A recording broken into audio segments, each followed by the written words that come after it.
3.9% plus 5.9% plus 7% as it pertains to the low income and fixed income beneficiaries of Social Security, including retirement, disability, SSDI, survivors, spousal, SSI, and VA in 2025. Some interesting updates and developments here that I want to share with you. Let's get into the details. All right, now with these percentages that I just shared with you, these are the new increases for 2025, again, as it pertains to tens of millions of low income and those fixed income beneficiaries I just mentioned a second ago. However, there's maybe a little bit of a concerning discrepancy that I want to point out that I find to be a little bit interesting, and I have all these different data points here that I'm going to back it up with and share with you. And again, all of these directly impact, again, millions and millions, tens of millions of fixed income, low income, seniors, people with disabilities, basically everybody that I talk about here on the channel in these dedicated videos every single day. Anyway, I want to point this out because I find it to be a little bit interesting, and maybe if anybody has any insight on this as to why something like this were to take place and why this were to happen, I'd love to hear your feedback down below, but let me share with you these details, okay? So I'm going to give you the percentages, and these are the new updated numbers for 2025. Now, obviously, here we are a ways into 2025 at this point, but all of these started back at the beginning of the year, which was quite a while ago at this point, right?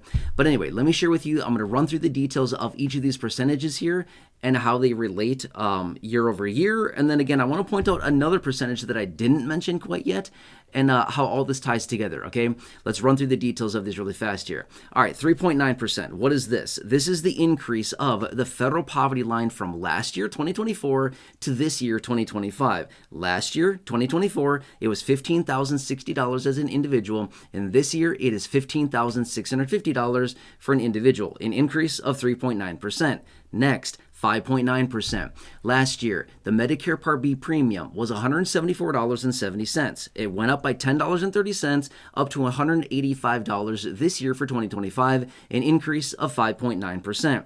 The Medicare Part B deductible. Last year, it was $240. It went up by $17 this year for 2025, up to $157, an increase of 7%. Okay, got all those percentages there? 3.9%, 5.9%, 7%. Again, directly relating to like a lot of people, like tens of millions of people, right?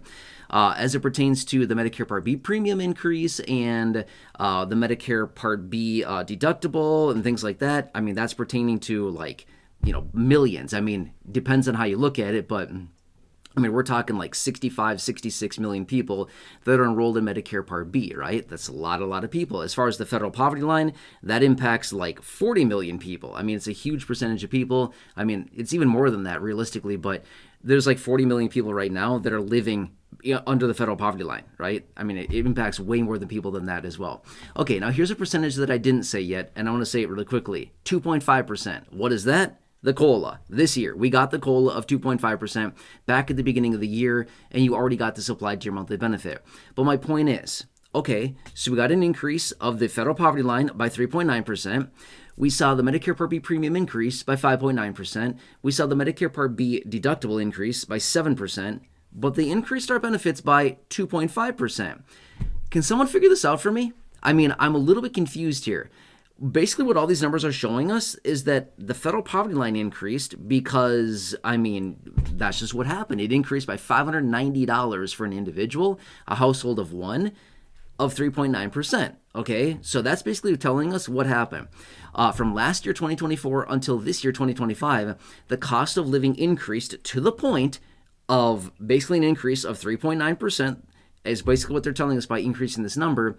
And that's why they boosted it up, is that in order for somebody to, you know, be at least above the at least 100% of the federal poverty line, they need to be at that income level of at least $15,650. Okay, then it went up 3.9%, right? Same thing with the Medicare Part B premium, again going up by 5.9%. Again, more expenses coming in, you know, more prescription items that possibly may be covered there, or just whatever. I mean, all the different reasons. They got a million reasons why the premium goes up, but they hosed beneficiaries there by, again, 5.9% or $10 plus a month. on the premium, and I know that has siphoned away a huge percentage of the COLA for a lot of beneficiaries, especially the lower income people. I've talked about that before in other videos, where the lower you go on the benefit scale, the more that the premium impacts and really, really does bite against the benefits, right?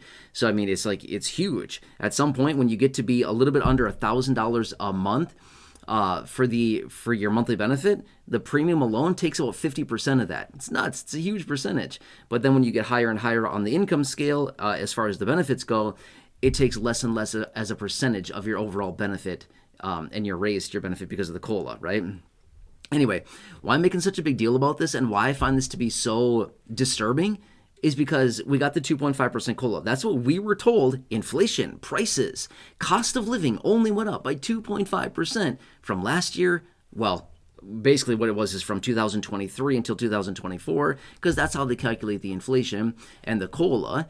From the third quarter of the year, they use it year over year, and then that's what applies the COLA for the following year. But my point is, that's a little bit interesting. Only 2.5%. And here we are, all of these other metrics here, there's not a ton of them, but at least 3 other metrics here that I'm talking about went up significantly more than that, right? So even like the lowest metric that I talked there, the federal poverty line increasing by 3.9%, that is still 1.4% more than the raise that we actually got. If we talk about the Medicare Part B premium increase, that's an increase of, 3.4% more than the COLA that we got? That's concerning, right? So it's basically just telling us that, hey, don't run the numbers here. Don't look at the big picture. Otherwise, everyone's going to know they got hosed on the COLA. Yeah, exactly, right? So anyway, I've talked about the COLA a few times before in other videos where I've kind of pointed out some major discrepancies with this, but I've had some different plans and ideas that I've shared with you in other videos. One of which would be, I'll share with you just really quickly. This would be my plan. If it were totally up to me, I would do something along these lines. And I'm going to be fair with you. I don't know all the answers. I would be looking for a lot more feedback on this, but this is just something that I think personally would be very, very helpful for the overall beneficiary. I'll just kind of buzz through the details quickly. I call it the highest and best act. What does that mean? Which, by the way, this is just my little idea, plan, concept here. But basically what they do is they use 2 different inflation measures, the CPIW and the CPIE. Okay, currently they're using the CPIW. Some people want to change it to the CPIE. That's just the 2 metrics that are out there. But anyway, what we would do is the highest and best act. Quarterly, we would look at the difference of inflation quarter over quarter, and we would use whatever metric is running hotter at the time, CPIW or CPIE, whatever it happens to be, would then implement a quarterly raise for beneficiaries based on the higher of the 2 numbers. Let's just give it a quick example. Let's just say on a quarterly basis, the CPIW is coming in at 1%. Again, I'm just using nice round numbers here just for example purposes. The CPIW is coming in at 1%, and the CPIE is coming in at 1.4%. For that quarter, you're going to get a 1.4% raise quarterly. So you're getting 4 raises a year to your monthly benefit, rather than this once-a-year business that's actually significantly delayed, and it's lagging. It's a significantly lagging indicator, or I shouldn't say indicator, like factor that we're looking at, because we're looking at past inflation from a year ago, comparing it to the current year, and then applying the COLA for the following year. It's like massively lagging.